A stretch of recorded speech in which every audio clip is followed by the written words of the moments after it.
semacam kecemerlangan berpikir, tambah pinter. Itu bukan hanya tambah pinter dari sisi agama, saya bilang, dari sisi Islam, tapi tambah pinter mengolah bisnis, tambah pinter mengolah hal yang lain. Itu dari ngaji. Akhirnya ya sampai sekarang ngaji terus gitu. Nah, jadi itu ceritanya. Ketika diajak ketemu sama beliau, alasan sekali dua kali, ya terus diajak lagi mau ketemu kok nolak lagi, nggak enak. Gitu, akhirnya ya ketemu. Awal-awal itu ketemu ke beberapa itu saya masih karena nggak enak.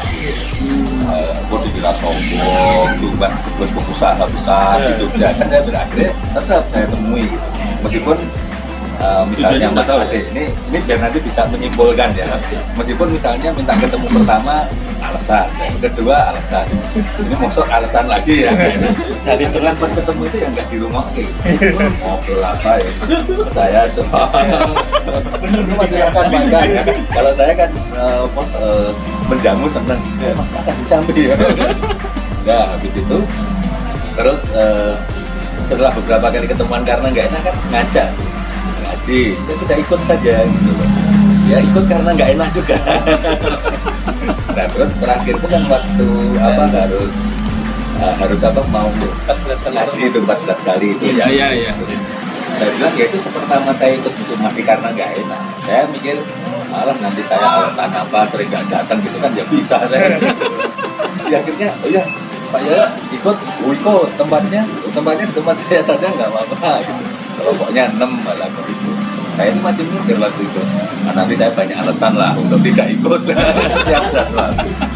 Tapi ketika ngaji itu menemukan hal-hal yang menurut kita itu pencerahan, bahkan bisa membuat pemikiran itu cemerlang. Ya akhirnya ngaji terus dengan sendirinya gitu loh. Nggak jadi beralasan gitu loh. Semakin lama ke sana, kalau alakohnya itu benar, kalau saya cerita ke teman-teman, itu pasti menemukan semacam kecemerlangan berpikir, tambah pinter. Itu bukan hanya tambah pinter dari sisi agama, saya bilang, dari sisi Islam, tapi tambah pinter mengolah bisnis, tambah pinter mengolah hal yang lain. Itu dari ngaji. Akhirnya ya sampai sekarang ngaji terus gitu. Nah, jadi itu ceritanya. Udah punya garis banyak. Gilang itu kantornya di depan hidung saya. Dan saya sebenarnya waktu diskusi sama teman-teman Balikpapan itu tanya ke saya, wajar tidak pede, wajar itu. Cuman seperti yang saya sampaikan, orientasi kita seperti dalam bisnis itu orientasi jangan hasil. Maksudnya ketika saya itu pengen ngajak Mas Adi, itu orientasinya jangan hasil. Karena hasil itu di tangan Allah untuk semuanya, apalagi ngajak orang. Bolak-baliknya hatinya Mas Ade itu di tangan Allah. Gitu. Orientasinya apa? Proses. Ketika saya datang ke Mas Ade niatnya ngontak berdakwah, pahala sudah itu. Nah, masalah apakah Mas Ade akhirnya nolak atau ikut, sudah itu serahkan ke Allah. Nah, saya bilang orientasinya prosesnya lah. Kan kita sebenarnya ngajak banyak orang itu esensinya apa sih? Esensinya kan pengen dapat pahala sebanyak-banyak. Ya sudah, jangan pedulikan hasil, ya gitu. Yang penting mengumpulkan sebanyak-banyaknya pahala, ngentak sana, ngentak sini, ngentak sana. Gagal berhasil kan tetap dapat pahala kan gitu. Nah makanya saya sampaikan teman-teman, sudahlah gitu. Masalah ketika misalnya terus dicemooh, ketemu sama orang yang misalnya bisnisnya lebih jauh, istilahnya dilecehkan, nggak apa-apa. Selain dapat pahala, ketika kita dilecehkan orang lain sabar, keguguran dosa gitu.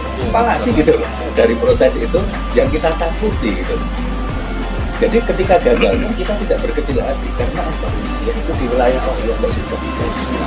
Saya itu meyakini semua hasil dari proses ikhtiar tawakal kita itu, termasuk misalnya ada teman-teman lomba panahan, termasuk apalagi ketika kita berbisnis itu masalah kalah menang itu sudah betul-betul di luar wilayah kewenangan manusia. Tapi prosesnya ketika kita latihan, ketika kita montar, ketika misalnya dalam bisnis rapat menyusun aturan, selama ruhnya benar gitu ya, itu maka di sanalah apapun hasilnya itu pahala dan keguguran dosa.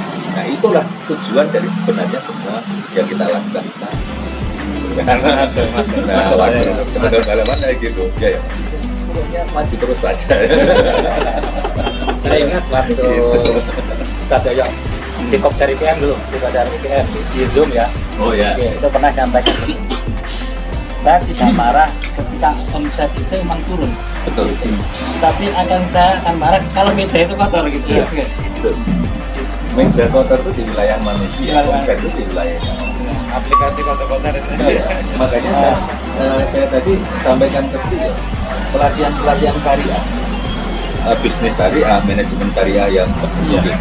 Jadi kalau dalam dataran perusahaan itu mulai dari nilai-nilai paling atas kan dalam perusahaan itu yang diajarkan biasanya training-training itu kan hanya di strategi atau strategi teknis ya manajemen. Tapi sebenarnya kan di atasnya strategi itu ada nilai-nilai Islam.